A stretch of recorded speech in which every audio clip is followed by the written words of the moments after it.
Oi pessoal, estamos de volta com a nossa reflexão sobre o livro de Daniel, que é um livro difícil, mais apocalíptico do que profético.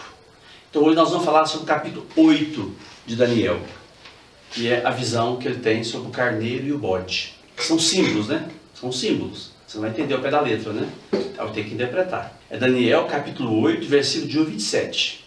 Aqui começa a segunda parte do livro de Daniel. Daniel critica o imperialismo do rei Antíoco IV Epífanes, que era o rei que mandava na época de Daniel, na época do autor do livro de Daniel. Antíoco IV Epífanes, ele é grego, aquele rei que queria obrigar o judeu a ser grego, obrigar o judeu a ter a religião grega, obrigar o judeu a viver a cultura grega, né? Então, o livro critica Antíoco através dessa visão. O objetivo dele é criticar a política da época, né? O imperialismo. O império quer dizer um país querer mandar no outro. O mundo grego querer que o mundo judaico seja igual ao mundo grego, né? Como todo escrito apocalíptico, este texto faz uma intensa crítica política de resistência contra o imperialismo.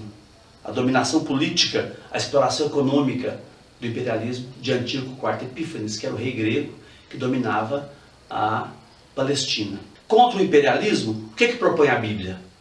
A Bíblia propõe o reino de Deus. O objetivo do reino de Deus é dar uma vida digna a todas as pessoas. Então, portanto, o reino de Deus é a proposta bíblica para substituir qualquer tipo de imperialismo. Esse capítulo de Daniel, capítulo 8, fala sobre a briga de dois impérios. O Império Medo-Persa e o Império Grego. O Império Medo-Persa é da Média e da Pérsia, que seria hoje o atual Irã. E o Império Grego, que é a Grécia, né? Aquela região da Grécia. Os dois grandes impérios daquela época, né? O Império Grego, de Alexandre Magno, quem estuda história sabe, né? É Alexandre o Grande, que morreu sem deixar descendente. Aí o reino dele, o reino grego, que era o maior da época, foi distribuído, foi loteado entre quatro generais. Um deles é que ficou lá na Palestina, a terra de Jesus, que é a terra de Daniel, no caso.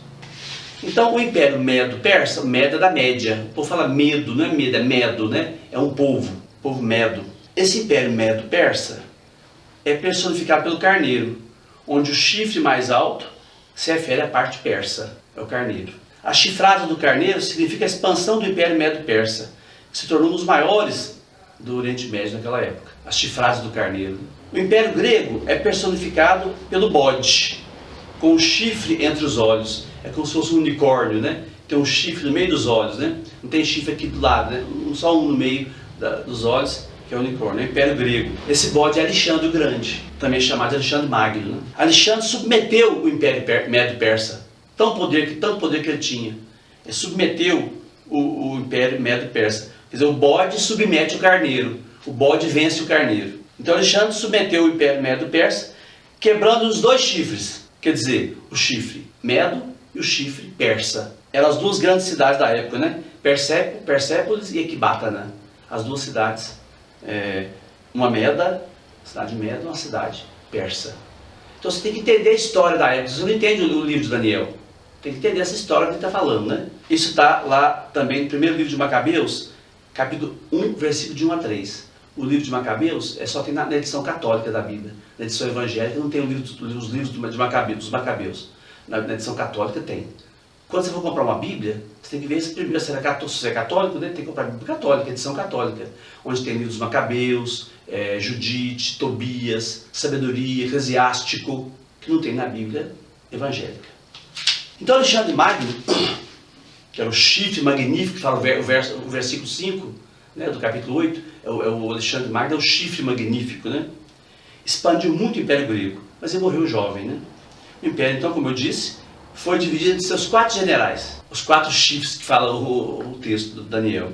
A Grécia ficou com Cassandro, a Trácia e a Ásia Menor ficaram com Lisímaco, a Síria, a Babilônia e a Pérsia ficaram com Seleuco, e o Egito e a Palestina ficaram com Ptolomeu. O que havia de comum entre esses generais todos? A cultura grega. Eles falavam, a língua grega é a cultura grega. A Bíblia só se interessou pela Palestina, não se interessou pelos outros países, né? Só pela Palestina, que era disputada entre o Seleuco e Ptolomeu. entre os Ptolomeus e os Seleucidas. Seleucida é o cara que seguia Seleuco. O chifre pequeno, que fala o versículo 9, é Antíoco IV Epífanes, que expandiu bastante seu território, atingiu a Pérsia e a Palestina. No texto fala o país do esplendor, que é a Palestina, né? Então o chefe foi Antíoco IV Epífanes, que era um rei horroroso, um rei malvado, um rei que submetia à força as pessoas, né? Antíoco IV Epífanes, que achava que era manifestação de Deus, né? Epífanes quer dizer manifestação de Deus. Antíoco atingiu o exército do céu, que na Bíblia era o povo de Deus. Quando fala exército do céu, é o povo de Deus, na Bíblia, né? O céu é o exército de Deus, né? É o povo de Deus. Atingiu até o príncipe do exército, que aqui é Deus. Chama Javé, né? O nome de Deus no Antigo Testamento é Javé. Então Daniel fala, atingiu até o príncipe, que é Javé, que é Deus. Antíoco abole o sacrifício permanente. No tempo de Jerusalém, o sacrifício de animais era feito 2 vezes por dia. Antíoco acaba com isso. Elimina isso, né? Coisa que era terrível para os judeus, né? É como se fosse para os católicos não poder celebrar missa de jeito nenhum. De jeito nenhum celebrar missa, nem um dia, nem domingo. Imagina, que tristeza, né? Então, Antíoco acaba com o sacrifício de animais no templo e destroniza Javé no templo, para entronizar o principal deus grego, Zeus Júpiter, cuja estátua foi colocada sobre o altar dos holocaustos, onde era oferecidos os animais, sacrificados os animais. Então, eles chamam de abominação da desolação. Você colocar um deus pagão dentro do templo de Jerusalém, Nossa Senhora, era uma abominação, era uma coisa horrorosa, né? Então a gente fala abominação da desolação. É como se você chegasse aqui na igreja católica e na hora da missa colocasse lá o preto velho, Iemanjá, um tanto de coisas que não são pagãos, que não são nossos santos nem nossos deuses, né? Exu, colocasse lá dentro da igreja, né? Preto velho, né? Então a gente imagina isso, né? Uma estátua pagã de Zeus, que era o principal deus da Grécia, colocado no templo de Jerusalém. Isso era o fim da picada, né? Eles não falam fim da picada, eles falam, a Bíblia fala abominação da desolação. Então o sacrifício permanente se torna um sacrifício sacrílego, é um sacrilégio, né? Um sacrifício para um deus pagão dentro do templo de Jerusalém, né? É um pecado grave contra a religião judaica, contra tudo aquilo que é sagrado para os judeus. Quando o versículo 13 fala de 2 santos, os 2 santos são os judeus, que eram chamados de filhos do Altíssimo. São os 2 santos. Os judeus eram chamados filhos do Altíssimo. No versículo 14 do capítulo 8, as 2.300 tardes e manhãs são uma referência ao sacrifício permanente no templo, que acontecia sempre, né? Se acontecia 2 vezes por dia, então 2.300 tardes, né? E manhãs, divide 2.300 por 2, aí dá 1.150 dias.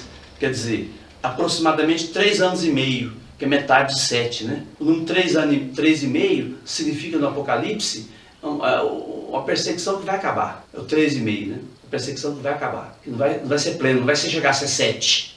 É 3,5, metade de 7. Ou seja, vai acabar. No versículo 14 também, fazer justiça ao santuário é consagrar de novo o santuário. Porque Antíoco profanou o santuário, botou a imagem de Zeus lá dentro, de um deus pagão. Então é preciso reconsagrar o templo, né?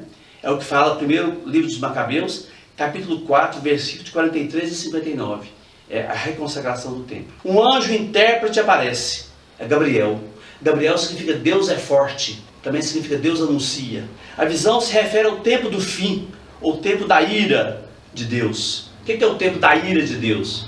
É o tempo do julgamento de Deus. O que é o tempo do fim? Não é que vai acabar o mundo, o fim do mundo. É o tempo do fim do império, o fim do imperialismo, o fim desse negócio de um país querer mandar no outro, tirar a soberania do outro, né? Nenhum país tem que mandar em ninguém. Cada país tem a sua soberania, o seu jeito de ser, a sua cultura, a sua religião.